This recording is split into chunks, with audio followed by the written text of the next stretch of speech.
Thank you so much for joining us this morning. Thank you for having me. So I want to start off talking a little bit about your background. For people who may not know who you are, talk to me a little bit about your background and why you decided to jump into this Attorney General race. Well, I'm just the son and grandson of civil rights leaders from Norfolk, Virginia, people who taught me everything that I know about putting community first. My grandfather was the first black person appointed to the school board in Norfolk and later became the first black member of the State Board of Education. My father, Gerald Jones, was one of a few people to serve in all three branches of government in Virginia. He also served in the House of Delegates, and I tried to pick up their legacy as a member of the House of Delegates, where we did amazing things. We expanded Medicaid, raised teacher pay, increased the minimum wage. I've been an assistant attorney general for the District of Columbia doing consumer protection, where we took on the gun lobby and put the largest ghost gun manufacturer, Polymer 80, out of business because we want to keep our communities safe. And then I've been in the private sector for the last few years advocating on behalf of organizations that are committed to voting rights and other civil rights and civil liberties. And so I think all of those things lend itself to this moment where we need an attorney general who's going to step up and put Virginia first and protect us. Gotcha. And now, if you were elected, what are your top priorities right now? And if you were elected, what are you getting started on day one? Well, we certainly want to put Virginia first. These last 8.5 months have been incredibly challenging with what's coming out of Washington and how that's impacting us here in Virginia. The cuts to the federal workforce, the federal funding issues, the attacks on health care that are decimating our rural hospital systems across this Commonwealth. And so we want to join those lawsuits that will put Virginia first and let us hang on to our resources, our livelihoods, and those foundational things that are really important to us. And we want to make sure that we attack this cost issue. Everywhere we go across Virginia, people are talking about rising costs, inflation, how these tariffs are hurting our regional economies. And so that's why we offered our lowering cost plan just a couple of weeks ago, because we are laser focused on trying to alleviate these burdens that we see that are impacting Virginians from corner to corner.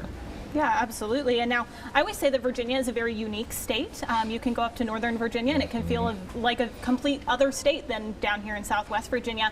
What have you heard from voters here in Southwest Virginia, and how do you plan to address those concerns if you are elected? Well, we certainly spend a lot of time here in Southwest Virginia, and I have loved every single second of it over the years. And what we've really tried to do is come and listen.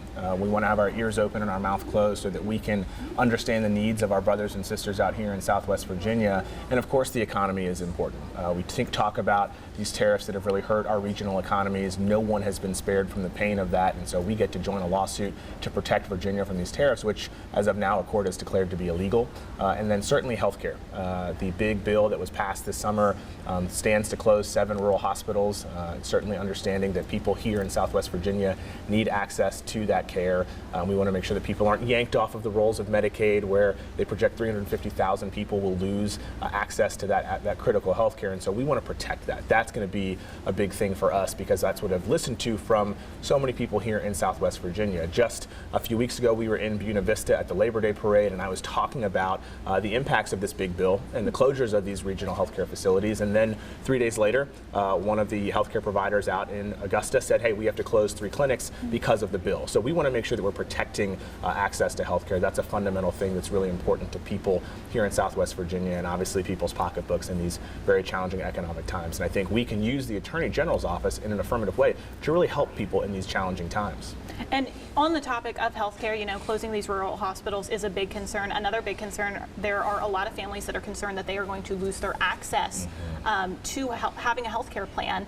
How do you plan to address this to make sure that families aren't falling through the cracks, in addition to these regional hospitals? Well, I'm really proud of my record, where I voted to expand Medicaid here in the Commonwealth 7 years ago, where we afforded 400,000 people at that time the opportunity to get on a health care plan, because we know how critical a need that was. And that was a bipartisan effort spanning Democrats, Republicans from every part of this Commonwealth. My opponent voted against it, but it's long been an issue of mine, where we want to make sure people have that access. And so as Attorney General, we're going to sue to protect people's access to these critical health care needs. When you see these facilities closing, that is the difference between life and death, where you have a facility that's 15 or 20 minutes away versus 1 or 2 hours away. So this is a really, really big deal, and that's something that we've heard about time and time again on our travels down here to the Valley and into Southwest Virginia, because we know how important of an issue it is for people, and it doesn't matter what political party you are, what race or what gender, everyone's got health care issues, and they deserve to be able to get that care when they need it.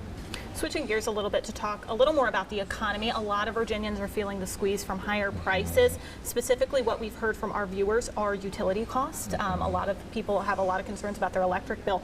How does the Attorney General's office play a role in, strengthening the economy and easing that burden on families? Well, I'm really proud of the lowering cost plan that we put out just a few weeks ago, and a big piece of that is making sure that we hold the utility companies accountable so that the ratepayers have to pay the fair share, and not anything more and not anything less, but we want to hold those people accountable so that they're not artificially increasing prices and that we end up getting the short end of the stick. I have long tried to hold Dominion Energy and our other energy providers accountable so that the ratepayer is the priority, and that's the job as the Attorney General. You're supposed to represent the consumer. The fiduciary duty runs to them, not to the utility companies. I'm very proud of my record of standing up for the little guy against the big, well-funded corporations, and that's a part of our lowering cost plan too, to have the assets and resources in the office to go up against Dominion Energy and the others so that we can really get a fair shot for people across Virginia who deserve to pay a fair bill and not get charged over what they're supposed to, which we've seen has really been a burden for people, especially in these last 8.5 months. Gotcha. And now during this campaign, not just in the Attorney General's race, but on a larger scale, a big topic of conversation has been education, specifically parental rights when it comes to transgender students in schools. I know that has been, a big focus right now. And so if elected, what would your approach be to that issue? Well, I'm a parent. I have 2 young boys. My son Charles is 3 and my other son Zachary is 14 months old. And so they will be school age here very shortly. And so I, like every other parent across this Commonwealth, has a vested interest in making sure that our schools are safe and that we support our children. And as Attorney General, my job is to support school systems, parents, teachers, children on down the line. And so we will do that. And I look forward to working with the localities who are pursuing their best interests and making the decisions that they're making so that I can enforce the law. That's my job. I hold people accountable, I enforce the law, and we just want to make sure that our schools are safe. That's why we rolled out our public safety plan a few weeks ago. A big piece of that is child safety. And so we have really been focused in on that, and that I think the dedicated child safety unit that we propose creating will really play a large role in keeping our children safe, both in school and out of school as well. Gotcha. And now, kind of switching gears once again, a lot of different issues in this campaign. Talking a little bit about abortion and reproductive access. That has been another big focus, another thing viewers have told us they are very concerned about. You have been a very strong proponent of protecting abortion and reproductive access. If you were elected, what steps would you take to kind of further that? Well, I get to enforce the laws that are on the books, and right now Virginia remains the only southern state where a woman has access to abortion and to make her own health care decisions. I've long supported that and will continue to do so as Attorney General. What we face in January 2026 is the constitutional amendment that will be before the General Assembly for a second time to enshrine that right into the Constitution. I obviously support that and look forward to defending that as Attorney General. We want to make sure that women feel safe here in Virginia, that they have the access to the health care that they need and can make the decisions and choices that they want and leave that between them and their doctor. And I will always continue to fight for that, and we'll use the Attorney General's office to support women here in this Commonwealth. And I do want to address your opponent currently is running ads claiming that you are soft on crime. How do you want to respond to those statements, and what do you want voters to know about your record on public safety and criminal justice? Well, I'm proud of my record as it relates to public safety. In the General Assembly, we funded law enforcement at the highest levels in the history of this Commonwealth. Jason Miyares, my opponent, voted against that increase. We cracked down on child sex offenders and on human trafficking. As an Assistant Attorney General, I got ghost guns out of our streets and out of our communities, and so I'm proud of the work that I've done to this point. And then the public safety plan that we put out just a few weeks ago with 3 key pillars: 1, stopping violent crime and supporting victims; the 2nd, getting illegal guns off the street; and the 3rd prong, keeping our children safe, lends itself to this moment. That plan was created in conjunction with state and local law enforcement, community leaders, and other interested folks across this Commonwealth so that we can meet the needs of now, be dynamic and be responsive, and that we can really get something done here in Virginia to make it as safe as place as possible.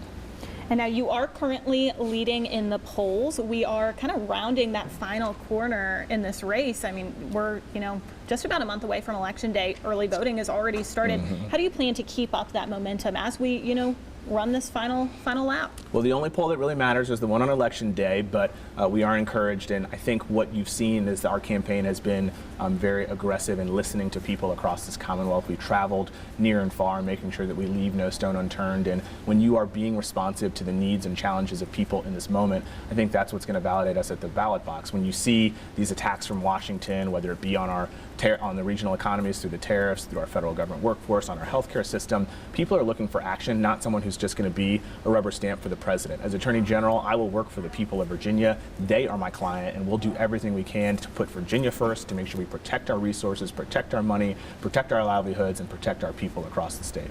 Now, I think it helps voters to understand their candidates on a personal level. If you were elected, what would this milestone mean to you personally?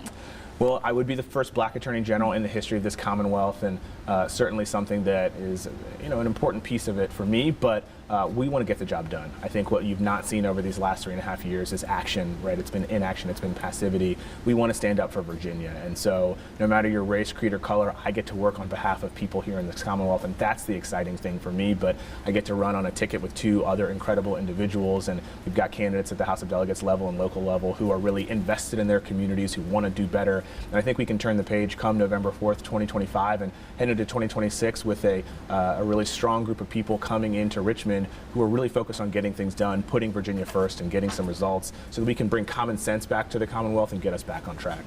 All righty. And is there anything else that I didn't touch on that you kind of want to add about your campaign as we kind of round this final corner? Well, I hope everyone gets out to go vote. Early vote started just a couple of days ago, and we've made it very, very easy to go vote in this Commonwealth. I'm proud of the work that we did in the General Assembly a few years ago to take Virginia from the 49th hardest state in the country to vote to the 11th easiest. Early vote, Sunday voting, same-day registration. This is everyone's opportunity to make their voices heard. If you feel like you're feeling the heat and feeling the burn and feeling these challenges, this is your chance to step up and make your voice count. And I encourage everyone to go do so, and I hope I can get their support for Attorney General come November 4th. All right, Jay, thank you so much for joining us. Thanks a lot. this Really morning. appreciate you.